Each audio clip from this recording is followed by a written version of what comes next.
Right, we're going to go over the International M2 paper of October, I think it was actually November 2016. The first question really isn't much to worry about, which is good because we shouldn't really be getting too worried. And the first question of the paper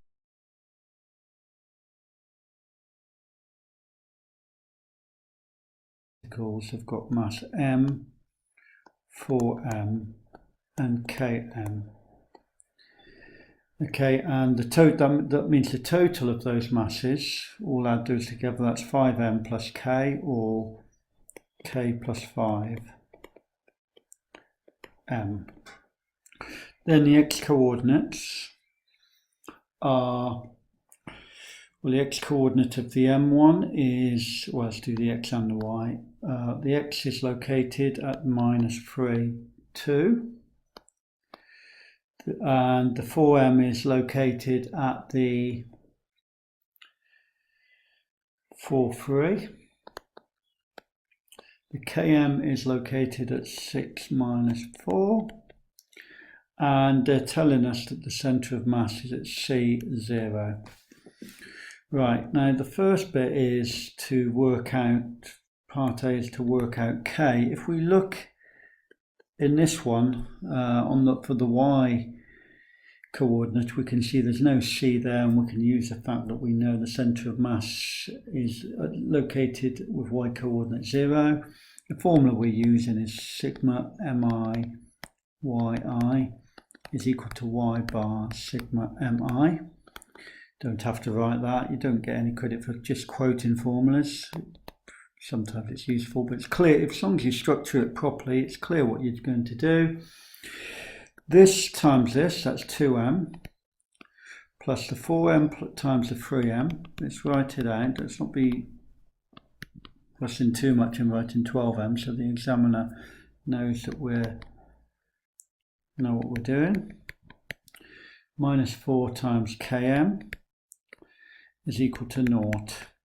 Right, the m cancels, and multiplying this out, you've got 4 times 3 and a 2 there, that's 14.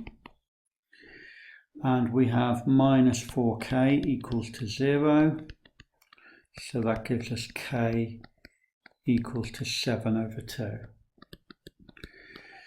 Then now we know k, we can actually now look at the x-coordinate and say the formula now is we're using sigma mi xi is equal to x bar sigma mi. But again, so long as we have the structure right, we will know, the examiner will know what we're doing. So m times minus 3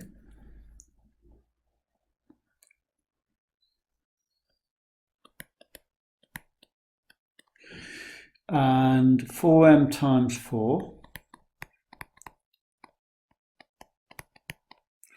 plus k, but we know that k is 7 over 2, so that's 7 over 2m times by 6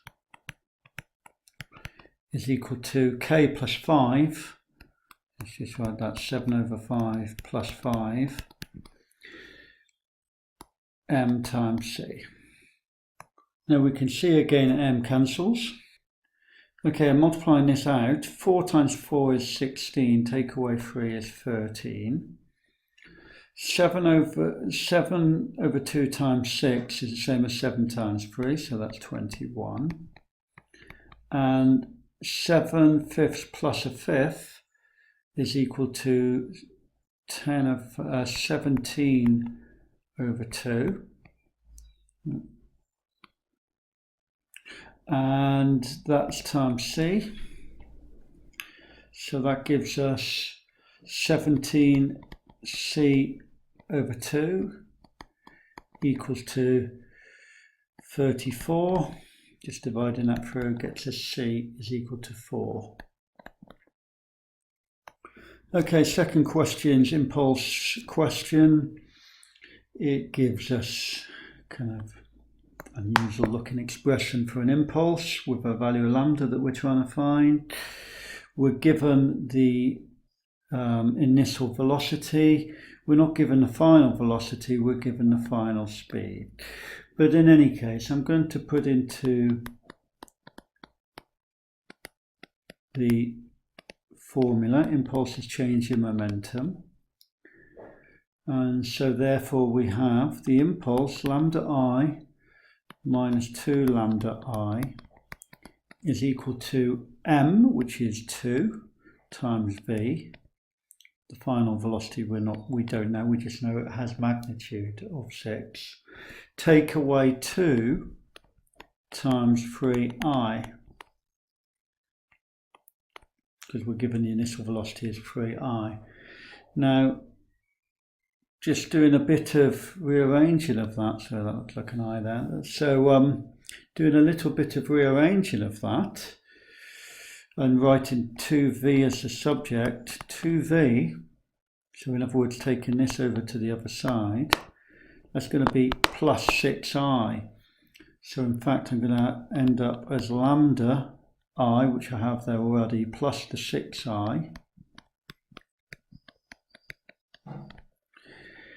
then minus 2 lambda j. So I can divide through by 2. V is equal to lambda plus 6 over 2. I minus lambda j. Right, so now I'm going to bring in the fact that we know that the speed is 6. So in other words, the modulus of the magnitude, or the modulus of V, is equal to 6. So that's telling me that lambda plus 6 over 2 squared, plus, we can ignore the lambda, the negative when we're looking at magnitude, that's just a direction, plus lambda squared. Now, we've got the square root of that equals to 6, so it's probably just need to just get rid of that and square both sides, so that equals to 36. Okay, so squaring all that out, it's right over here, and make a bit of space for myself. So that gives us lambda squared plus 12 lambda plus 36 over 4 plus lambda squared equals to 36. Okay, so I'm going to multiply through by 4. So I'll get lambda squared, the 4 will just go from the bottom here, so that's lambda squared plus 12 lambda plus 36 plus 4 lambda squared is equal to 4 times 36, which is equal to 144. Sorry, the screen keeps wobbling. Anyway, so let's get this done. 5 lambda squared plus 12 lambda and minus 108 equals to 0. Doesn't look promising from a factorization point of view, so you might want to use a formula, but actually it's not that bad. 5 lambda we know is a factor, and lambda was regarded as a bit of a challenge to do these because it probably will factorize, and we're just looking for kind of factors of 108, and we want them to be fairly close to each other. So we've got 6 and minus 18. So lambda is equal to 18 over 5 and lambda equals to minus 6. Okay, nice question. Getting a little bit harder, but still okay. A little bit unusual, but fine. Okay, let's have a look at the next question. Okay, so it's an energy question. We've got an inclined plane and we're given the angle alpha, which we know. Sine alpha equals 1 over 7. We've got the particle is projected up with speed 6 meters per second. And it goes a certain distance, 10 meters, that's the point A. This is the point B, and this is 10. Okay, And we're told that that 10 meters is the time it comes to rest. It says, so using the work energy, so that the work done by friction is 16 joules. Now, I'm not going to use F equals ma. You can do here because it hasn't insisted on the work energy principle, but I'm going to use the work energy principle on both parts of this question. Because this is going to be subject to a frictional force going in that direction, the work done by that force is going to be equal to the change in energy, the kinetic mechanical energy, if you like. So I like to summarise everything in this formula. Delta Ke plus delta Pe equals to work done against friction, or work done by external force.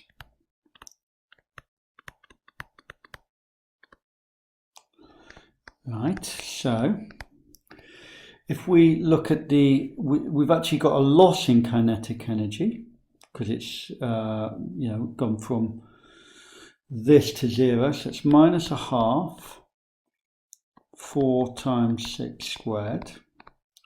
But there's a gain in potential energy. I'll probably do a diagram to show this. Potential energy is mgh, so we're looking for this distance here. Well, that height is equal to 10 sine alpha, because that angle's alpha there, which is equal to 10 over 7. So we can put that into the formula. Now that's a gain in potential energy, of course. So that's 4g, because it's mass 4, times g times h, which is 10 over 7. Now that equals to minus 72, this comes to, plus 56, which is equal to minus 16. Now the way I've set this out, we end up with a negative because that work done, that friction has actually taken energy away from the whole system. There's been a loss in mechanical energy, so we probably need to finish off getting rid of the negative and just say work done against friction. I just like to always kind of reinforce the fact that frictional forces takes energy away from total mechanical energy, whereas other forces, say somewhat a driving force, would add energy to a system. So that's why we've got a negative. So work done against friction equals 16 joules. Right. And now, for the second part, it's basically saying what speed does it return again. So now we've got it naught here, and we've got some speed returning at v. Well, the frictional force won't change, will it? Because basically it'll just change in direction. But the actual magnitude of it, which will be dependent on the reaction force, won't change. So the work done by friction won't change either. It'll be 16 joules because it's travelled the same distance. So we can now say delta Ke plus delta Pe equals to minus 16, because that now, again, the work done by friction will be the same going up 10 meters as going down 10 meters. So then we can just put the rest into equation. The gain in kinetic energy will be half times 4 times v squared. And there's going to be a loss in potential energy, which will be exactly the same as it was before, minus 4g times 10 over 7 equals to minus 16. So then we have, that gives us half there, sorry, half times 4v squared. So then that gives me 2v squared minus 4g times by 7, that was 56, wasn't it? Equals to minus 16. So I'm struggling to actually write down what I'm thinking sometimes. So there, 2v squared minus 56 equals minus 16. So then 2v squared is equal to 40 v squared equals to 20. So v equals to the square root of 20, which is equal to 2 the square root of 5. Okay, I think we'd better give that to two significant figures as well. V equals 4.5, just to be safe. The mark scheme accepted the assert, but probably worth, and three significant figures is also okay, so 4.47. Okay, let's do question 4. Okay, so question 4 is a 2D motion question. So we have an expression for R and talks about the direction of its moving. So we need an expression for V, which means differentiating, because V is equal to dr by dt.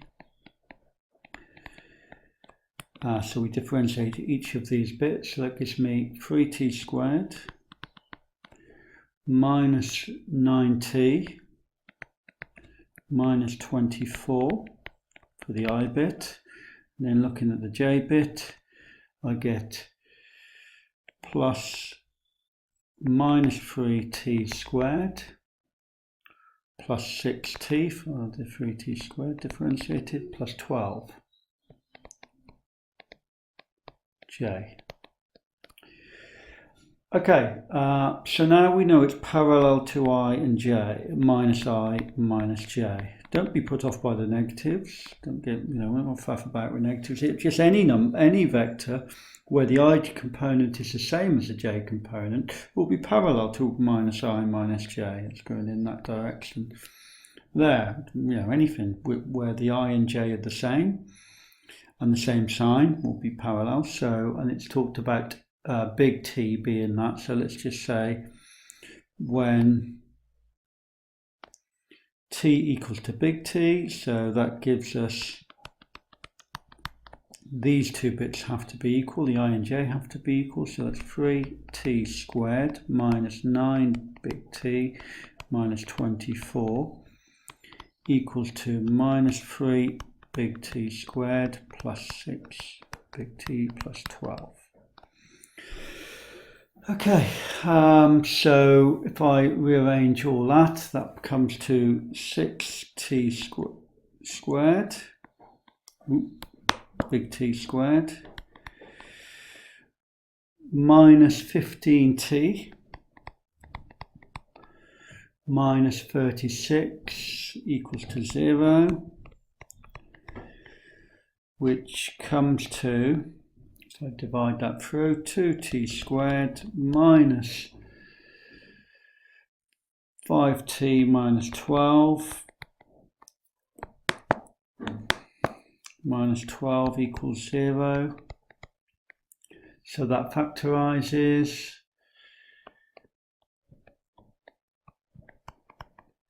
We've got big T there and a T there, and we're looking for numbers that will work, and 3 and 4 fit the bill here.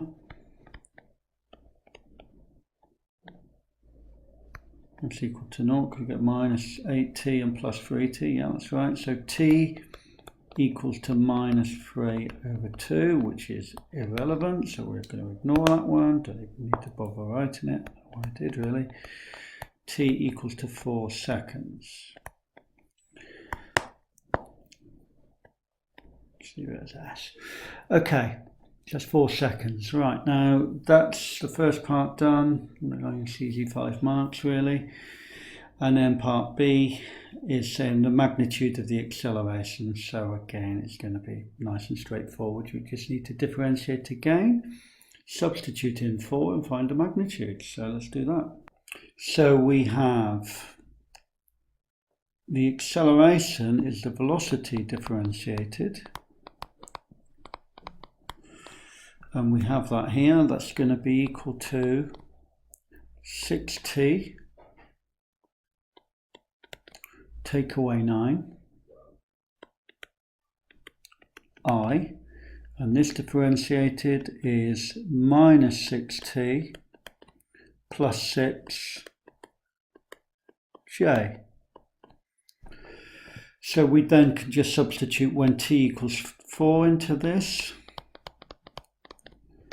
A equals to 6 times 4 take away 9i plus minus 6 times 4 plus 6j, and that gives me 6 times 4 is 24, take away 9 is 15, and then minus 6 times 4 is minus 24 plus 6, which is minus 18j. So it wants the magnitude of that. So five very easy, quick marks. It's just going through the motions. Magnitude of that is 15 squared plus 18 squared, which is the square root of 589, and that comes to 23.4 meters per second squared. Okay, that's question 4 done. They're going to get a bit harder, the next two, and particularly question 6. I suppose this is almost there to get us ready for some of the horror shows to come, particularly on 6. Anyway, let's have a look at 5 first. So question 5 is a statics question. We've got a uniform rod, so the weight is in the middle. I'll mark that on my diagram now. Okay, now it's rough at A and on the peg P, so let's mark on the forces at A first of all. There's a normal reaction force and a frictional force. The friction goes to oppose motion. If it were to slide, it would slide in this direction, and so that kind of determines where the frictional force will go. So let me mark those two forces on A now. Yeah, if I call this reaction force R, it does tell us that the coefficient of friction between the rod and the ground is mu, and that the friction is limiting. So we've got mu R here. And then finally, if I mark on the forces at P, so if I call the reaction force at PS, then we're told that the coefficient of friction is a quarter here. So I can call this a quarter S, not a quarter mu, of course, quarter S. And that's all our forces marked on the diagram. So it's asking initially for the reaction force at P, in other words, what S is. Now, it is a good idea to think carefully about what moment's equation. You'll always be a moment's equation at some point in these questions. Okay, before I do that, I'm going to make sure that all my angles are correctly marked on the diagram. We have W theta there. This angle is theta here, because it's the same as the angle of the incline. So this is 90 minus theta, this is theta. Theta itself we know, tangent theta equals 4 over 3, the familiar 4, 3, 5 triangle.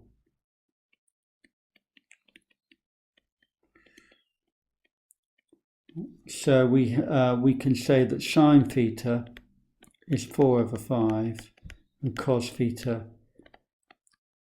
is 3 over 5.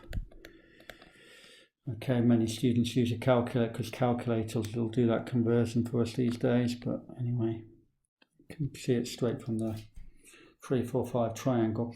I still tend to use sine theta, cos theta in my equations because you're going to get the method marks for actually writing cos theta, sine theta and tan theta on your equations without, and it's best to worry about the substituting in the correct values later, as you'll see me go about it now. Now the first bit, as I say, is a moments equation. Good thing is here is if we take moments about A, the quarter S is only, actually doesn't come into the equation because it's in line, goes exactly within line with A, so the quarter S frictional force doesn't come in, and we only have the S and the W. Okay, let's mark on 4 meters that distance is from there to there, and this distance from here to here is 5 meters.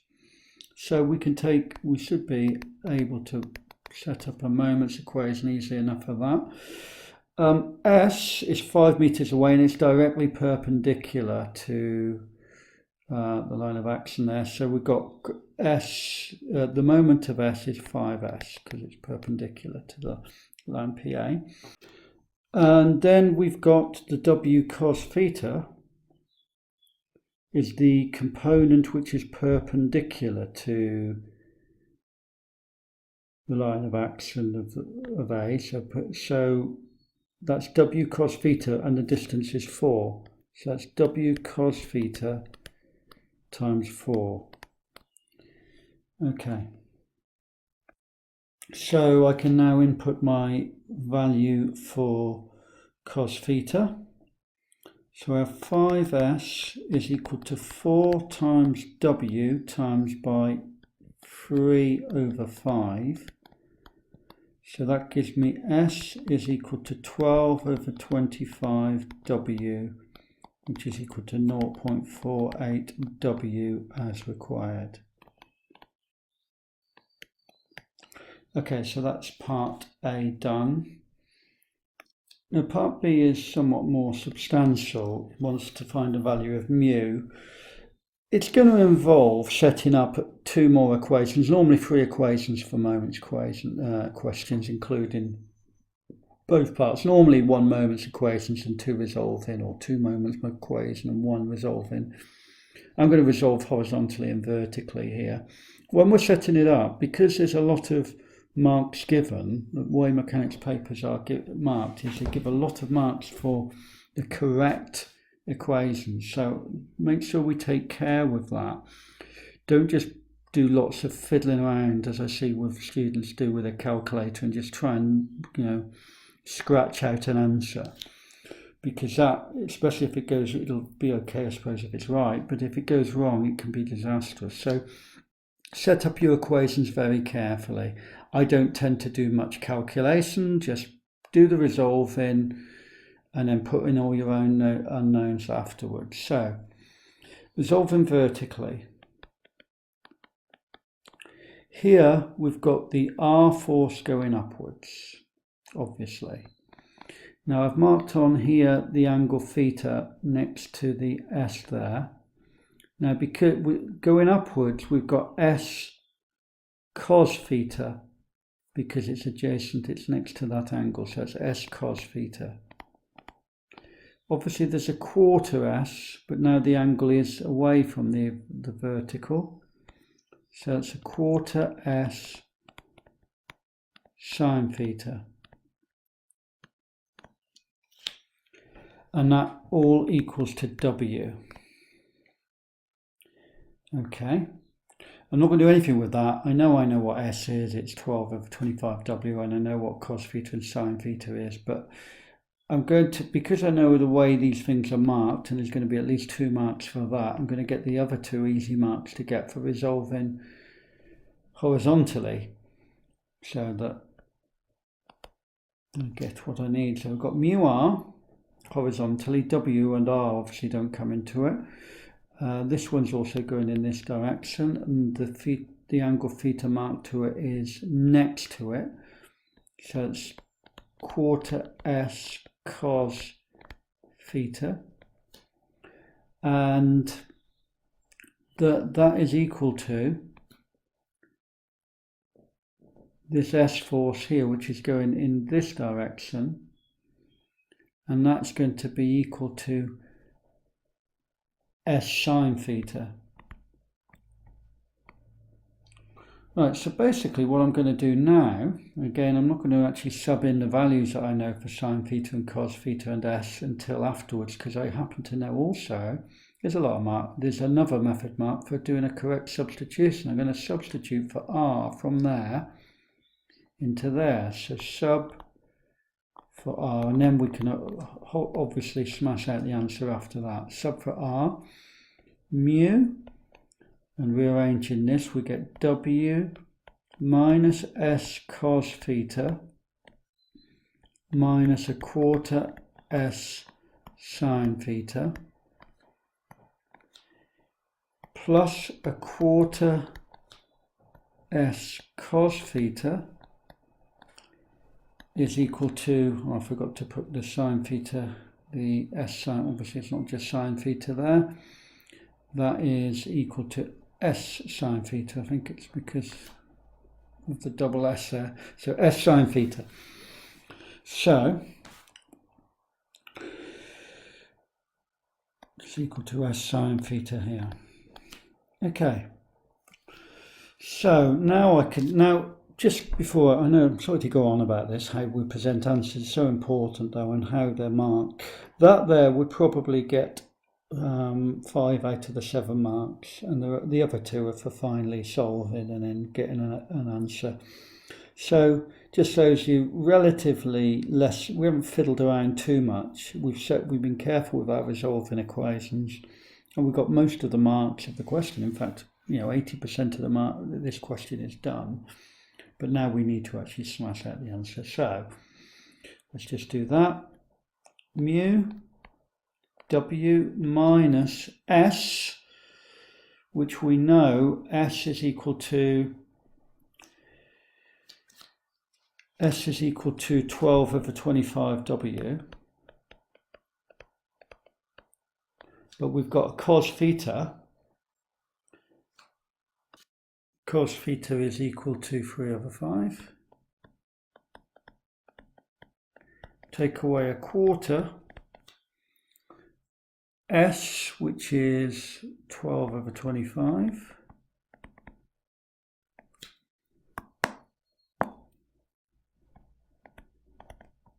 W, sine theta, which is 4 over 5,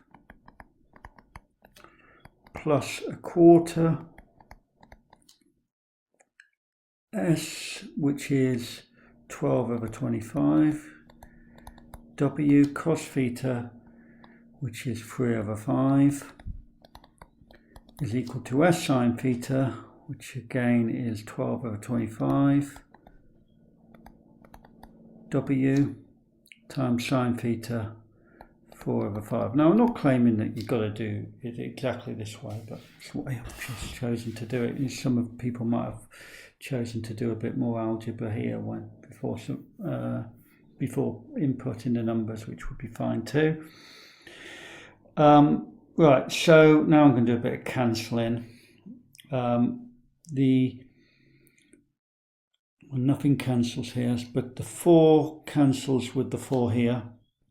The 4 cancels with the 12 here to give 3. And that's about it for cancelling. Of course, W cancels from everything. Now I can see a kind of 125 recurring on the bottom, so I'm going to times everything by 125, including things inside the brackets, and then hopefully it will come out quite nicely. So 125, 1 times 125, that's that term there. Here we've got 36 on the top. Here we've just got 12 on the top. And here we've got 9. Which equals to 12 times 4, which is 48. And that gives us mu times 77 equals to 48 minus 9, which is 39. So mu is equal to 39 over 77. So let's look at the next question, which I think is probably the most challenging on the paper. Okay, so question 6, in my opinion, is the tough one, particularly part B. I'm going to take the distance x being in this direction, and for part B, y is going to be downwards to avoid pointless negatives. It's asked for, well, the shape speaks for itself, hopefully, and we got it described here. And it wants us to show that the centre of mass is at that position.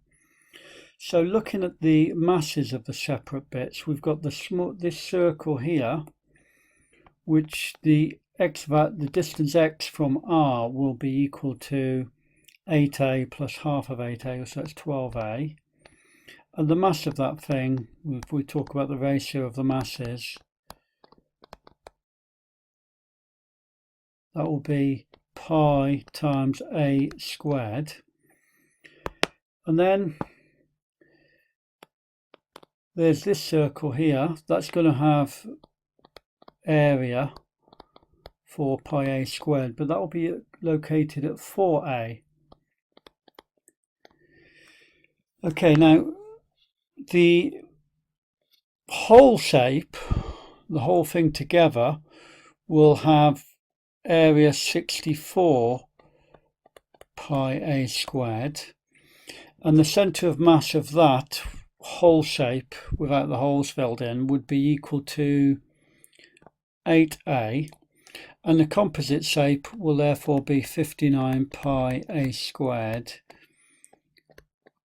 and that's the one where we don't know the centre of mass of it. So the way I like to think of this is, imagine you had the whole, this particular shape with the two holes in it, and then you were to fill it with, respectively, with something of the same uniform area to fill that hole and to fill that hole, then you'd end up with that shape. So we can say this times this, pi a squared times 12a, plus 4 pi a squared times 4a, plus 59 pi a squared x bar is equal to 64 pi a squared 8a. Okay, so there's obviously all the a's are going to cancel, well, not all the a's, but all the a squareds will cancel here, and the pi's will cancel. So let's multiply that out. That gives us 12a plus 16a plus 59 x bar is equal to 8 times 64, and that equals to 512a. So we have 59 x bar equals to 512 minus 20, these two, which is 28. So that's 512 take 28, which is 484 a. So x bar is 484 a over 59 as required. So that wasn't too bad, but I do think the next bit is a bit tricky. Basically what it's saying is there's an extra mass here, so it's written up here. The mass of the whole thing is m, and we know the centre of mass of that whole thing now is located over there somewhere with this centre of mass, and another mass of km is put here, and it's suspended from r. Okay, so it's suspended from r, and it makes an angle that we're given theta from there. Okay, well, there's a couple of lines of attack here. The way I did it, the way I'm going to do it a couple of ways. One which is in the main mark scheme, and the other one which is listed as an alternative, which is actually the way I did it when I first did it. So you can take your pick. They feel quite different, the approaches here, but both of them in a way use the fact that the centre of mass lies along here.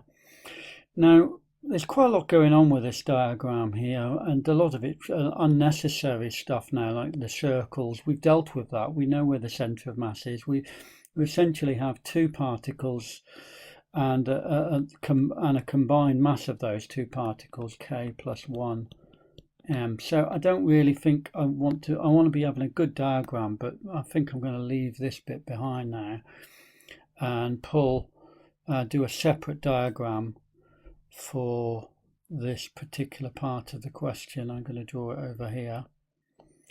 Right, so we've got R and S, which is at a 45-degree angle.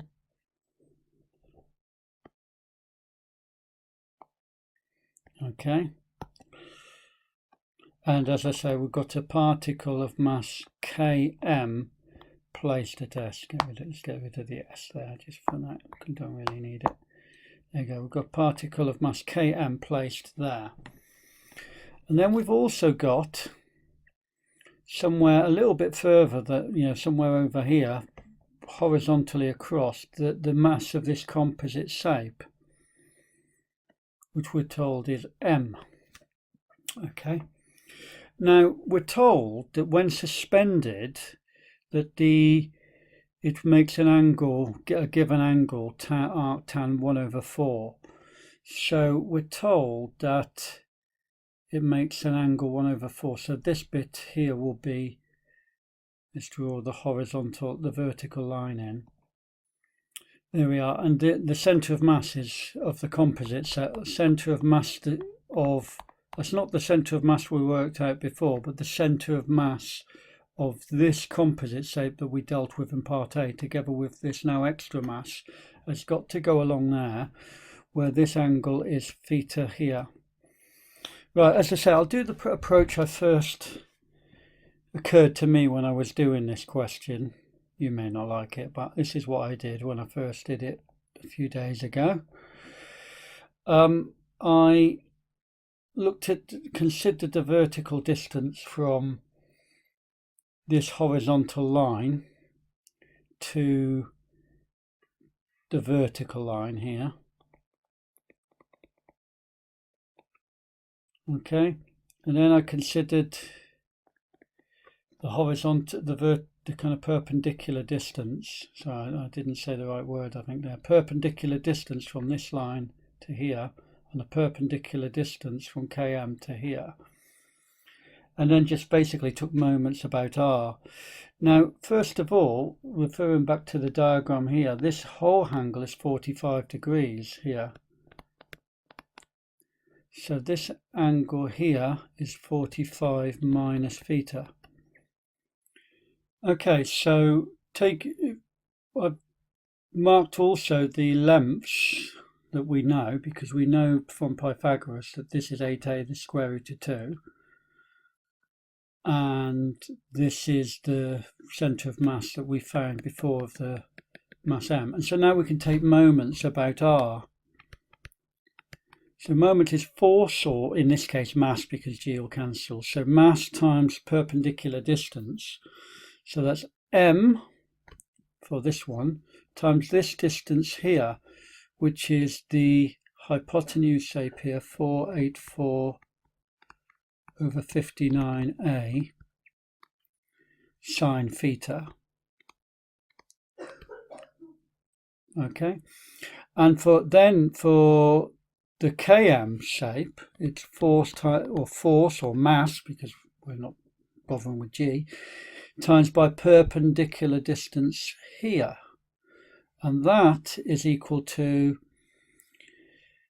well, we know the length of the hypotenuse, as I said, because of, we can work it out, it's that diagonal there, that's 8a the square root of 2 sine 45 minus theta.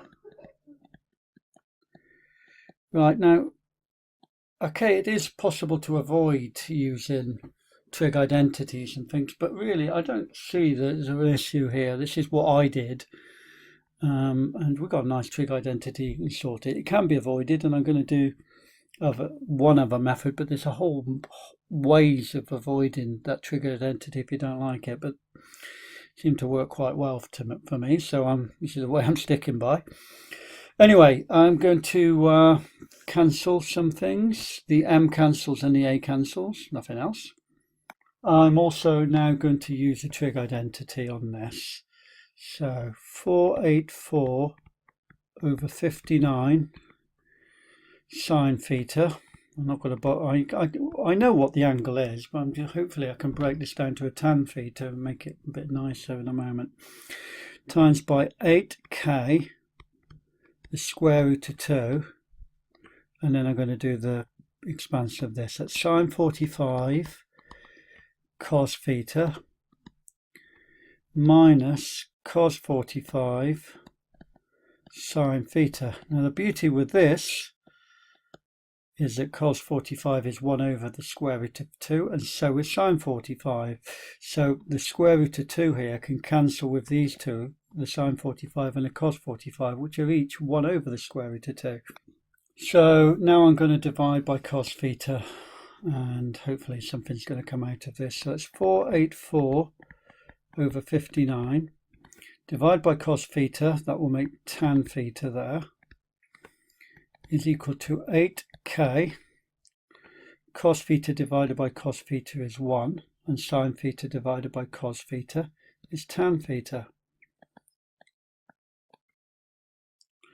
So tan theta we know is a quarter because we're told the angle it's suspended by. So we knew all along what it was. I just thought I'd bring it into play later on when we've done a bit of work. So tan theta is equal to a quarter. So that means, well, let's just sub it in, 484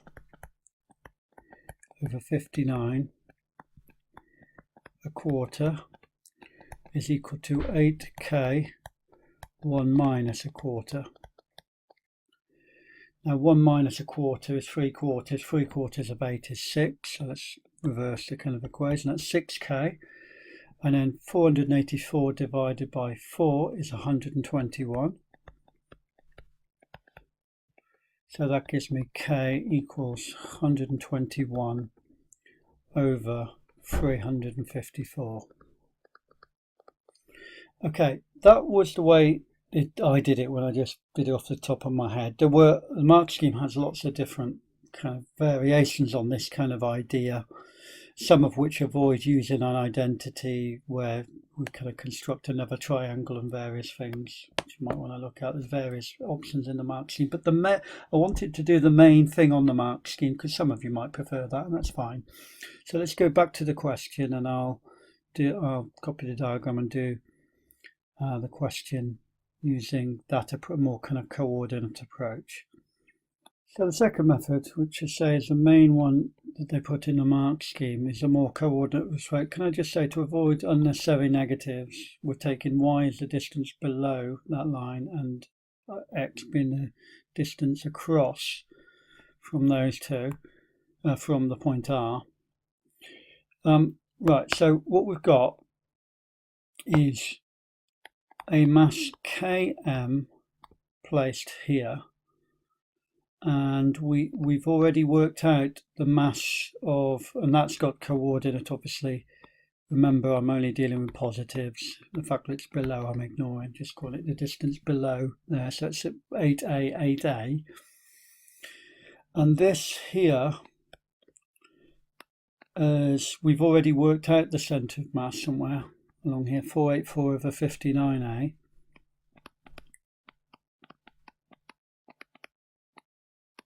But by symmetry, we know the y coordinate is 0. That's of the mass before, the centre of mass of the composite, say.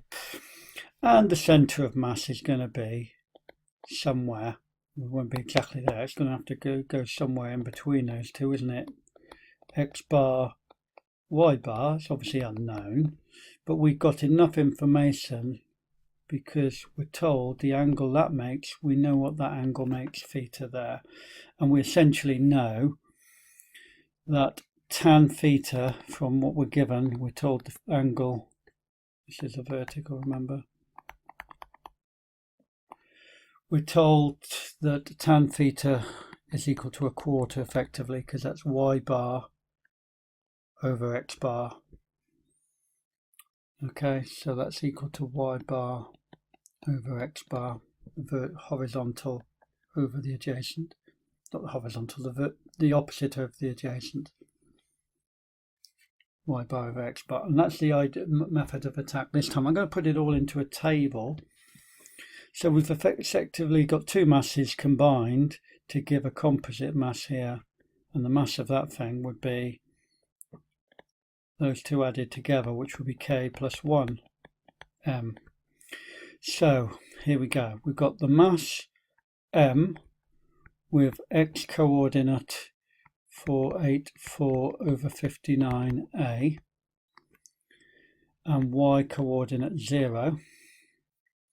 And then we've got this km, which has got x coordinate 8a and y coordinate 8a. And then we've got the combined mass of those two, k plus 1m. And we don't know the centre of mass of that, but we can use this in a moment. But let's just set up, use our moment idea, basically this. Didn't mention it earlier on, but it's basically that we're using. And similar formula for y. So basically we've got m times 484a over 59, km times 8a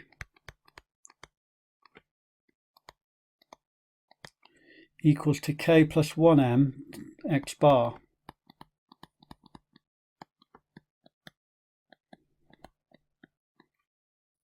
So not much I can do with that apart from cancel the m. Okay, now we're going to do the same thing for the y now, and then the y coordinate here is 0. So we can have km times 8a is equal to k plus 1 m y bar. Right, now we know that y bar over x bar is a quarter, so we know that if we divide these two we're going to get a quarter, so y bar over x bar is equal to, the k plus 1 bit will cancel, dividing these two will be equal to, cancel the m now whilst I'm at it, so it will be equal to 8ak. Okay, the k, that's the y bar bit, divided by 484 over 59a plus 8ak. Basically these two divided give me y bar over x bar because k plus 1 cancels. But we also know, because we're told the angle it suspends from, that will be equal to a quarter. Okay, now a cancels and I'm going to cross multiply, so 4 times 8 is 32, k is equal to 484 over 59 plus 8k, so that gives me 24k is equal to 484 over 59, and that gave me k is equal to 121 over 354. I preferred the first method personally, but it's horses for courses, both are fine. And there are other little ways, both of them are based on that idea. I've seen other ways of doing it as well, but I think I better get on to the next question. Question 7 is a projectiles question expressed in I and J. It also talks about energy here. It's given an initial velocity with a known I component and an unknown J component, and it says that's going up initially 3 across and lambda upwards. And then it reaches a point A, which says there. It's got to be past this point because it's actually going downwards. And then at that point it's going 3 across and 4 downwards. Notice the I component remains the same. And the thing that's going to enable us to work out lambda is it tells us about the kinetic energy being half. Now looking at the kinetic energy before, that's equal to half times by m, whatever it is, times by v squared, which will be the sum of the squares of the components. The kinetic energy afterwards will be equal to half times m times the sum of these components. Okay, but it does say it's half. The kinetic energy the instant passes through is half the kinetic energy of P. So basically if we double this one, because it's a small amount, that's the equation we're looking for, because this amount is half of this. Okay, well, half, the m's and half, I barely needed them to be honest, but I'm going to cancel those now. So that comes to 3 squared plus lambda squared equals to double of 3 squared plus 4 squared, which is 25, which is equal to 50. So that gives us lambda is equal to the square root of 50 squared minus 3 squared, which is the square root of 41. We need to work out lambda for this. Now it basically wants the position vector of A, so we need to really work out the time taken for it to get to A so that we can get a position vector for it. So to work out the time, well, what we've got is, if we consider vertical motion, we've got it going up at square root of 41 and then downwards at 4 or minus 4, whatever, after a certain time t. So if I apply v equals u plus at vertically, then from 0 to a, then we have the final velocity is minus 4 equals to the initial velocity, which is the square root of 41, minus g times by t. So that gives us t is equal to the square root of 41 plus 4 over g. I've stored that number in the calculator. It's 1.06 and a load of other stuff, and that's what we're going to use in the next part. Then so now once we've worked out the time, we know everything we need to know. We've got the velocity and we've got the time, so we can work out the position of A. So if we consider vertical motion,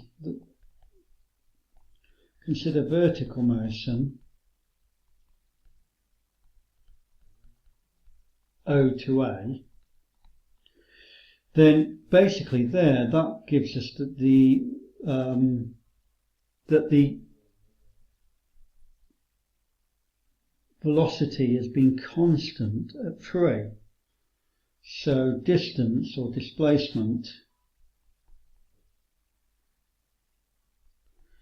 is equal to 3 times this number here, which is given exactly here, 1.06.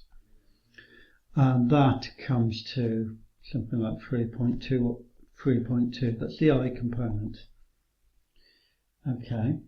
Sorry, when I said vertical, I obviously meant horizontal. Apologies for that. And then if I consider the vertical motion,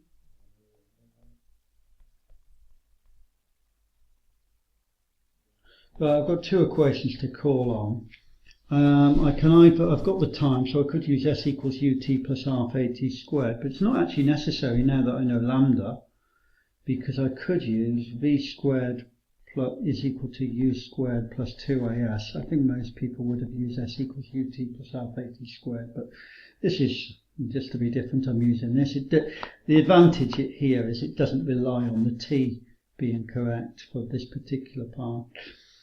So we've got v squared, which is 41, well, not 41, it's equal to 16, is equal to the u squared, which is equal to 41, minus 2gs.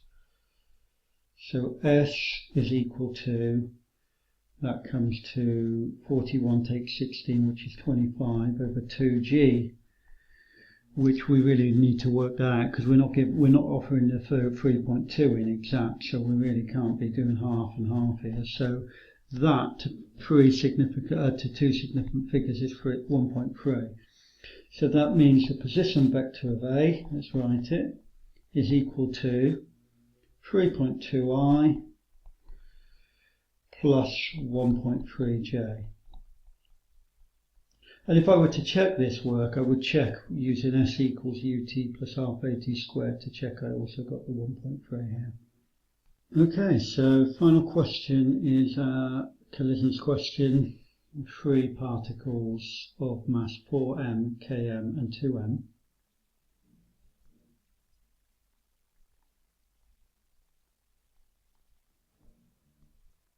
And 2m.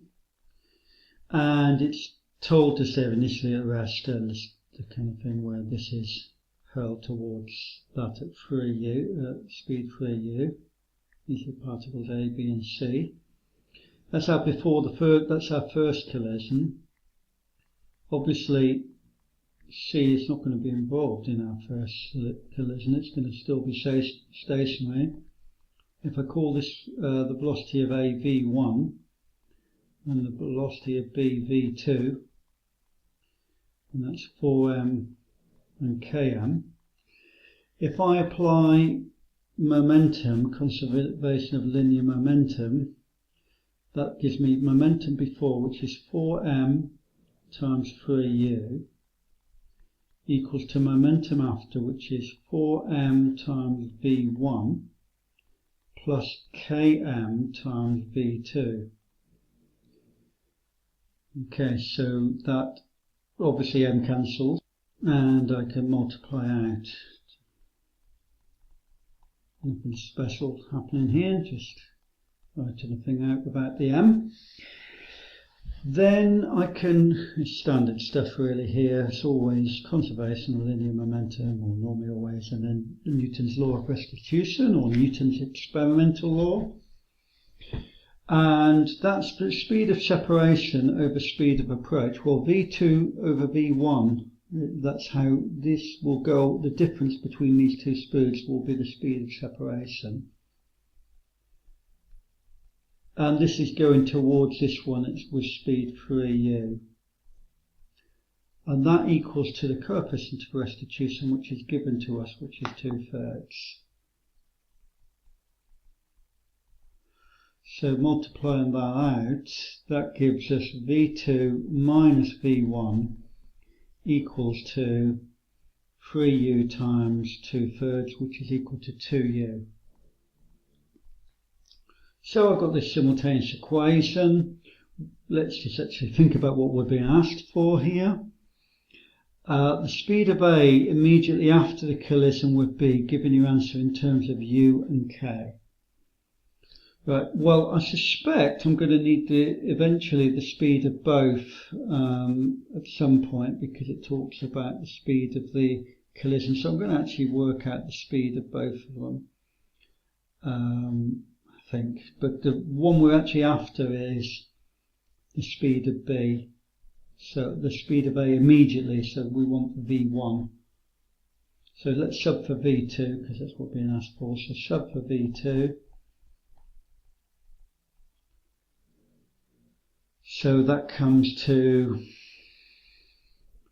if I sub for v2, we now get 12u is equal to 4v1 plus k times v2, but v2 is equal to 2u plus v1. So multiplying that out, I get 12u equals 4v1 plus 2ku plus kv1. So bringing the v1 bits together, and we're going to get 4v1 plus kv1 is equal to 12u minus 2ku. So factorising that a bit, I get v1 times by 4 plus k is equal to, taking the 2 and the u out as a factor, 2, 6 minus k. So I have v1 equals to 2u 6 minus k over 4 plus k.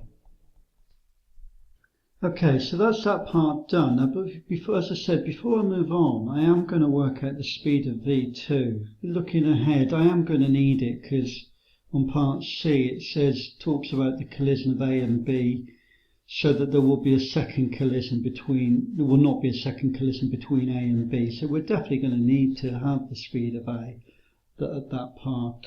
So I'm going to work it out now so that I don't kind of lose my thread. So I'm going to do that now, but you might choose to move on and then come back to it, but I'm going to do it now because I know that it's going to be needed. So I'm going to substitute, so also substitute for V1, that would give me 12u equals to 4 times V1, which is V2 minus 2u plus kV2. So multiplying that out, I get 12u is equal to 4v2 minus 8u plus kv2. So now I can see I've got 20u over there, and if I rearrange, I get v2 is equal to 20u over 4 plus k. And so I'm going to need it. I don't need it now for this part, but I'm going to need it later, so I've done it now. Okay, so I'll just make a little bit of space here and then get on with part B and C. Okay, so it talks about, part B is pretty straightforward really. It says the range of values for which A and B will be moving in the same direction. Well, as I say, V2 is obviously V2's got to be moving in this direction because it's just, B is moving in that direction because, well, it's got to, and you can see it's positive here anyway. So basically we need that the V1 to be moving in this direction as well. And all that means is that V1 is greater than 0. So that's just saying that this is greater than 0, 2u6 minus k over 4 plus k is greater than 0. So that just gives us 6 minus k is greater than 0, k is less than 6. Now don't get too put off by the range, what talks about range of values. That would have got full marks, but if you put k has got to be greater than 0, that's fine too. They didn't require that. So that's pretty okay and pretty standard, and I think the next part is too. I think we're getting off quite lightly for a final question on collisions, but I think we kind of deserve it after some of the earlier stuff. After the collision between A and B, particle B collides directly with C. Now here's the thing, given that k is 4, so do not go into a load of complicated algebra with k's in it now that we're told that k is 4. Let's set up our second collision and input the values that we've got. V1, we now know that V1 with k being equal to 4. Well, 6 take away 4 is 2, so we've got 4u on the top. And then on the bottom, we've got 8. So that's 4u over 8. So V1 is u over 2. V2, if we put 4 in there, we have 80. No, not that, not 80, we've got 20u over 8. Which breaks down to 5u over 2. So that's it. If you don't do that, then you're making life very hard for yourself. If you sub it in at the end, what's the sense in that? I've seen a lot of students do that kind of thing. This was not moving, so I'll take that out away. But then that's the before situation. And afterwards, this isn't going to have moved, u over 2. And we can call this one V3, and this one V4. Obviously V4 is going to be greater than V3 here because it's just collided into it, it's obvious. But so what we really need to do is check that V3 is greater than U/2, our V1. So it's just a case of momentum and Newton's law of restitution again, but we've done all the thinking and it's all now obviously going to be pretty easy. Conservation of linear momentum. Don't forget the masses of these, take care. We've got 4m and km, but that's km and 2m. And it's actually, think it's k and 2m that are the actual two masses. So, just a minute, after me saying I wanted to make it easy, we know that k is 4, so it's 4m and 4m. So the two, we've got masses of 4m and 2m colliding. So we've got momentum before. It's just these two multiplied, so it's 4m times 5u/2 equals to momentum afterwards, which is 4m times v3 plus 2m times v4. And not a lot's going to happen there apart from it's going to end up with the m cancelling, and let's do that first. Also, if I divide through, but this here is 20, that's going to be 10u, this is 4 and this is 2. So if I divide by 2, I get 5u is equal to 2v3 plus v4. So that's my conservation and linear momentum equation. Now I'm going to do my Newton's law of restitution. So I have v4 minus v3 over, that's the speed of separation, this c is going away from v4 minus v3, but the velocity here is 5u/2. And that equals to 2/3. It feels like a while since I used that 2/3, but there we go, got 2/3 there. So multiplying that out gives us v4 minus v3. The 2 is going to cancel when I multiply out, but I'm going to end up with 5u/3. Okay, well I'm not interested in v4 here really, so I can sub for v4 and get the value of v3 in terms of u. So substitute for v4. And I get 5u equals to 2v3 plus v4, which is equal to 5u/3 plus v3. Right, okay, nearly there. Take the 5u/3 over and just reorganize this. We end up with 3v3 is equal to 5u minus 5u/3. So 3v3 is equal to 25u minus 5u, which is equal to 10u/3.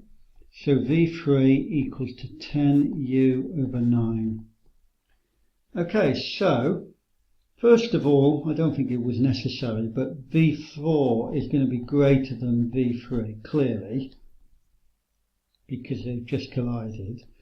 But we've also got the velocity of this one is u/2 and v3 is 10u/9. So 10u/9 is greater than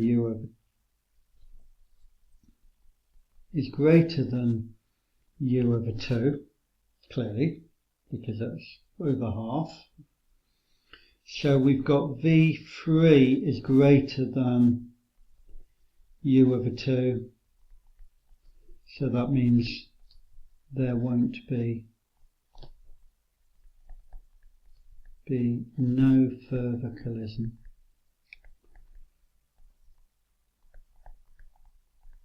Okay, October 2016 has finished. Hope you found this video useful. Goodbye.